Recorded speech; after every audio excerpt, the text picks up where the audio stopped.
And Kyle, there's been a lot of talk, I'm told, back and forth behind the scenes about a contingency plan. But wait, hold on, not so fast. Here's what you need to know about all of that. As you mentioned, the NFL always has these plans in place, especially for any of its big games. There's just too much money at stake. And when it comes to a contingency plan here for the Super Bowl at SoFi, yeah, they have a plan. But to be honest, they've been talking about that plan even before anybody even heard of COVID, talking about it when we first found out we were going to get the Super Bowl here in L.A. because L.A. is a prime target, a very scary target, if you will. Possibility here of earthquakes, mudslides, major fires, major natural disasters, so the risk is just too high. But when it comes, the insiders tell me, to Super Bowl 56, the game is most certainly on here at SoFi. Watch.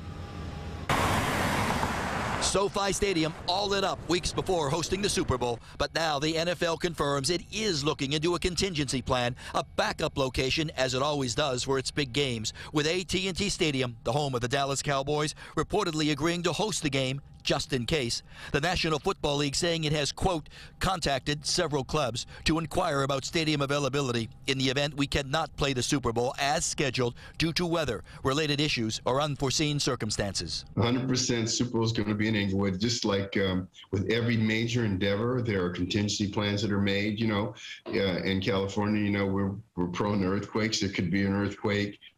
There's always got to be some contingency. The Inglewood mayor, with his top assurances, Super Bowl 56 will be at SoFi, a stadium, it almost seems, built with COVID protocols already in place. It's an open-air stadium. Even though it has a roof to it, it's open on the side, so there's plenty of ventilation through that magnificent stadium. An important preventative measure, as the mayor is now overseeing public health safety for the big game. They're going to recommend that people are vaccinated and booster vaccinated, but they're not going to make any recommendations to diminish the size of the crowds or anything like that. That following the surging Omicron variant, already forcing the postponement of several public events. The Grammy Awards, the latest to call off its big show, scheduled for downtown L.A. later this month, saying there are just too many risks. But the Super Bowl is the biggest show of them all, and local organizers vow this show will go on. I think what everybody forgets is that we've been living with COVID for 2 years, and we've been planning on, you know, having COVID in our lives since Tampa last year. So we've made plans, the NFL has made plans on how to incorporate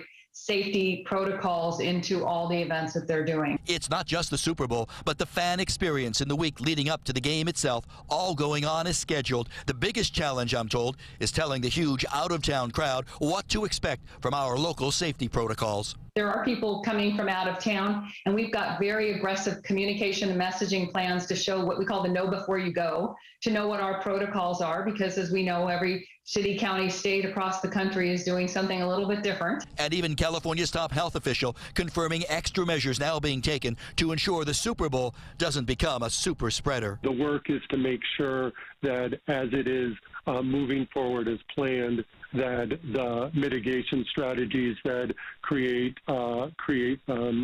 safety around that event are in place. And now live, so that's where we stand at this late hour. But all the health officials involved in this saying the same point of concern, getting to all of the out-of-town fans coming from like Florida or Texas, where they're not as restrictive with their protocols, getting them here and getting them up to speed on the protocols we all have been living with for the last couple of months. For now, we are live here outside SoFi. Back to all of you in the studio we go.